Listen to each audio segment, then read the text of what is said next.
Hi, my name is Amanda Albert, and today I'll be talking about the effectiveness of incentives on employee engagement. Thank you to the university for allowing me to conduct my project here and for all your assistance along the way. This project was completed in partial fulfillment of the University of Wisconsin-Green Bay's Health and Wellness Management program. All information shared in this presentation will be used for educational purposes only and will not be distributed without consent from the university. The organization that was chosen for this project is a small liberal arts college in the Midwest. The student body is approximately 2,610 students with 40 undergraduate degree programs, 7 graduate, and a variety of certifications. There are approximately 350 full-time and part-time employees and adjuncts, which is the primary population used in this study.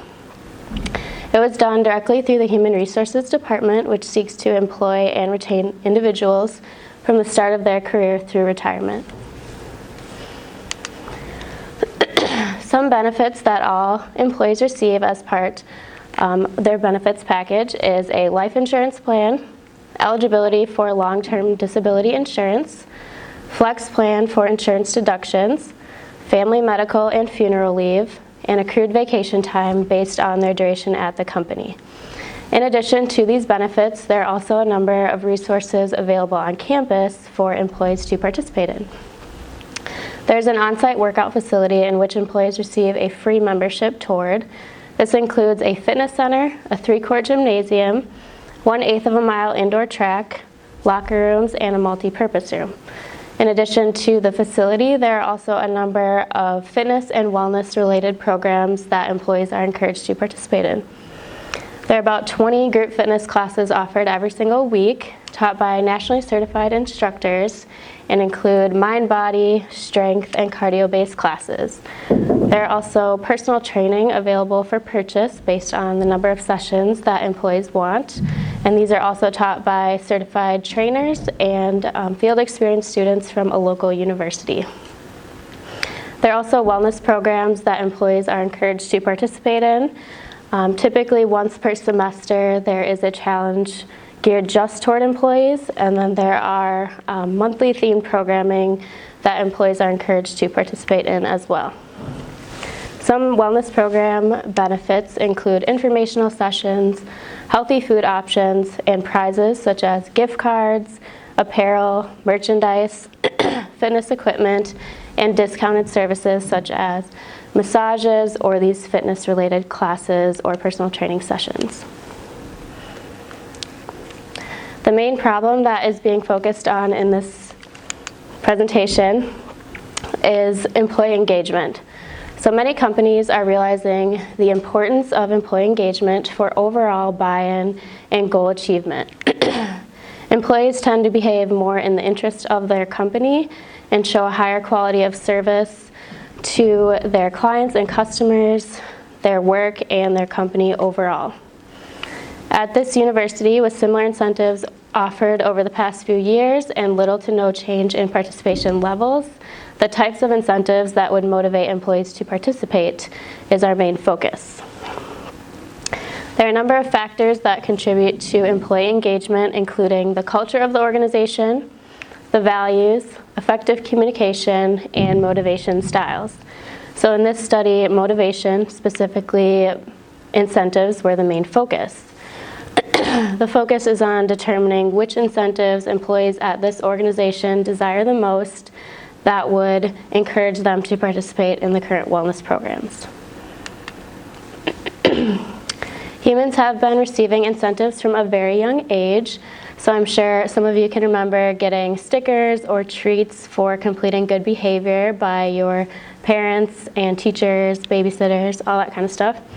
And it has made incentives almost innate for humans. You're more likely to continue to do this good behavior once you received those incentives. So although many believe that intrinsic motivation is the most effective for long-term behavior change, it's been found that these extrinsic factors are sometimes needed to even get people to reach that level of intrinsic motivation, because they may not have even participated without these extrinsic factors. That is why the focus of this project is on engagement and not that long-term behavior change. The hopes is that the quality of the programs offered at the university will be enough to achieve that long-term effectiveness, and the main focus right now is to engage a higher population of the employees. With numerous benefits toward a company when wellness programs are implemented, the main goal of this project is to get the employees actually interested and wanting to participate in the wellness programs offered. We know that positive, productive, and engaged employees will yield the most benefits for the company, and once a higher population of the employees is engaged, they will maximize their results. With incentives as the main focus, it's important to determine what incentives are effective for this particular organization. So we know that incentives are very individualized, and that's why we wanted to directly ask these employees what would motivate them. Some of the most common incentives that companies choose to implement in their wellness programs are lowered insurance premiums, cash equivalents, and novelty items. For this particular organization, it was hypothesized that the more benefits-related incentives, such as vacation time and tuition assistance, would be desired more than the cash-related prizes and merchandise-related prizes, which are currently offered at the university. The method was directly surveying the employees on what would motivate them. The process for this project was started by reviewing previous survey data done by the university. This allowed for an overview of the current population and what they want and need in their wellness programs and their incentives. Next, the Wellness Council of America's Needs and Interest Survey was reviewed, and this showed comparison to previous survey data done at the university, but it went more in depth and showed a more comprehensive well-being approach. After researching incentivization and finding out the most popular incentives, this was compared with previous surveys sent out by the university, and then the incentive portion of the survey was developed. So in previous surveys used by the university, they decided to offer those incentives that they're currently able to offer in their wellness programs. And after reviewing some of the most popular incentives, we decided to include some of the incentives that are not currently able to be offered, just to see where employees' interest lies. So the finalized survey included a section on demographic information, which allowed us to see the current employees. And then it included the WELCOA's Needs and Interest Survey on educational, health risk behavior and lifestyle, immunization, employee assistance and screening programs, and finally the incentives portion. So in the survey, we asked employees to evaluate how influential each incentive would be on motivating them to participate in current wellness programs. The incentives that we chose to include were no incentive, vacation time, tuition assistance, free snacks, fitness center membership or discounts, free fitness class passes, financial incentives such as gift cards or gift certificates, services such as personal training, massages, and nutrition counseling, merchandise such as apparel or fitness equipment, and public recognition. After the survey was distributed, it was left open for 2 weeks, and we received 108 individual responses, which was approximately 31% of the eligible population. So we did not receive all those responses to every single question, but there were 108 individuals who responded to at least a portion of the survey. Here you can see the demographic information that we collected. So the highest age range was from 51 to 60 years old. Females were significantly higher than males, which is very representative of the campus population. And administration was the highest employee status, and individuals who were married. You can see we also included to ask the number of children in the household, number of people in the household, and the age of children in the household. So moving on to the program section. For each program, we asked employees to rate how much each program was needed for the workplace as well as personally. So if they believed that personally they needed a program but didn't see the need in the organization as much, or vice versa, that's what we wanted them to rate. So for educational programs in the workplace, there were 96 to 101 responses for each of these programs, and the top 3 categories were work-life balance, stress reduction, and self-care. The lowest categories of interest were asthma management, chronic pain, and managing chronic conditions. For educational programs personally, there were 96 to 98 responses, and the top 2 categories again were work-life balance and stress reduction, and number 3 was mindfulness. The lowest categories were exactly the same: the asthma management, managing chronic conditions, and chronic pain. Some write-in comments that we received for both the workplace and personal were dental and eye care tips, mental health issues and awareness, and endometriosis education. For health risk behavior and lifestyle programs in the workplace, there were 98 to 102 responses, and the top 3 categories were relaxation techniques, walking programs, and mental health screening and resources. The lowest areas of interest were tobacco dependence, smoking cessation, and responsible use. For health risk behavior and lifestyle programs personally, there was 97 to 99 responses. The top category was relaxation, followed by massage therapy, and then walking programs. The lowest again were tobacco dependence and substance use. For employee assistance programs in the workplace, there was 98 to 99 responses, and the top categories were financial counseling, life satisfaction, and parenting successfully. As you can see, there's not a ton of responses in the yes needed category, but most of it falls in the might be needed. So this shows that there's not a huge area of interest for employees on these programs. For employee assistance programs personally, there was 96 to 98 responses, and the top 3 categories were financial counseling, life satisfaction, and relationships. Under immunization programs in the workplace, there was 95 to 99 responses. You can see that overwhelmingly flu shots was the top category of interest, followed by tetanus shots and pneumonia. For immunization programs personally, there was 95 to 98 responses, and again, flu shots was significantly higher than the rest, followed by shingles and tetanus shots. For screening programs in the workplace, there was 91 to 98 responses, and by quite a bit there, you can see that health and wellness was the top category, followed by blood pressure checks and blood sugar checks. The lowest areas of interest were fecal occult and blood testing, colon and rectal checks, and genetic testing. For screening programs personally, there was 90 to 93 responses, and again, the top category was health and wellness, followed by skin cancer and vision checks. Moving on to the incentives portion.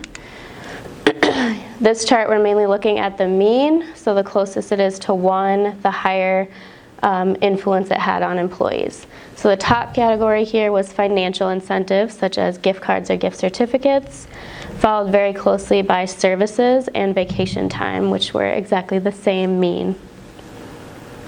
You can see the distribution of it here. So you can see there's kind of an even distribution between heavily influential, somewhat, and not influential. The one that stands out the most is that public recognition is not influential to employees. And then on the top, heavily influential, that's vacation time there. But we took the mean of all those to determine the top categories. So moving on to the discussion, we can see that many of the top rated programs have only recently been started to be offered by the university. So in the past few years, a lot of the focus of wellness programs have been on the physical well-being, kind of that physical activity and nutrition, whereas in the past year there was more programs geared toward mental health awareness, self-care, stress reduction, and those type of programs. And we see that employees are wanting those, so they're shifting in the correct direction. Next point of discussion is the ability of the university to offer these. So we know that they're able to offer the programs as they have started to become implemented into the wellness programs. For incentives, we know that the financial incentives have been used in the past, so they are able to be offered moving forward. Services have not been used very often, but we are able to offer them through the recreation department. And vacation time is currently unavailable at the university. So this begs the question whether a policy change would be needed in order to meet the needs of the employees, or if more departmental contributions are needed. Implications of this study are that employees want programs that are more focused on overall well-being. So you can see that shift from the physical to the more mental and emotional related programs. We also know that employees are desiring their time and their money. So they chose that they wanted the cash and cash equivalents rather than merchandise such as coffee mugs and t-shirts. And we also saw that they're valuing their time because they rated vacation time as a top incentive. Limitations of this study are that we had to keep it thorough but concise. So we didn't want the survey to get too lengthy for employees, and you can actually see in some of the programs that in the beginning there's like 100 to 102 responses, whereas when we get to the last category of programs there's like 90 to 93 responses for each program. So we can see that they started to trickle off even in this short length, so we weren't able to dive into a ton of detail on the survey. The next is the university's limitations for incentives. So we know that they are able to offer those small cash equivalents and services, but not one of the other top selected incentives, vacation time. The final limitation is words versus actions. So although employees responded that these are the incentives that would motivate them to participate in programs, and these are the programs that we want, it doesn't necessarily mean that they would actually participate. So my recommendation moving forward is that the university should experiment with these programs to start implementing the programs that employees say that they want, and try out those incentives that they're able to offer. So the financial cash equivalents and the services, begin offering those in employee wellness initiatives and see how participation change. Next is to routinely survey the employees on what they want in programs and incentives. So we know that there's constantly new employees coming into the organization, as well as their interests may change from year to year, so to continue surveying them. Next, if they continue to find out that employees do want these more benefits-related incentives, to possibly push for a policy change or have more departmental contribution to kind of make it more of an employee wellness committee and integrate it into the university that way. So I hope that all these suggestions will help the university to take the next steps toward increasing employee engagement and receiving those benefits from a high level of employee engagement. Thank you. I have one question. So one of the last recommendations you said there was about getting a committee of employees for the wellness. Would it be possible to utilize the students here, like some of the student organizations, in creating a wellness committee? Yes, so the question was whether to include student organizations in order to improve upon the employee wellness offerings. And we do have a variety of student organizations on campus and a variety of disciplines that these students specialize in. So I think that would be a great opportunity to really get students involved and offer these more programs to employees. Do you have any specific examples or recommendations of programs that should be looked at being offered? I think since self-care and mindfulness were some of the programs that were called out a few times by employees, We have an individual, a professor on campus, who very willingly does mindfulness and meditation practices. And I think that offering these regularly for employees at times that work for them would be a really great starting point for one of the programs.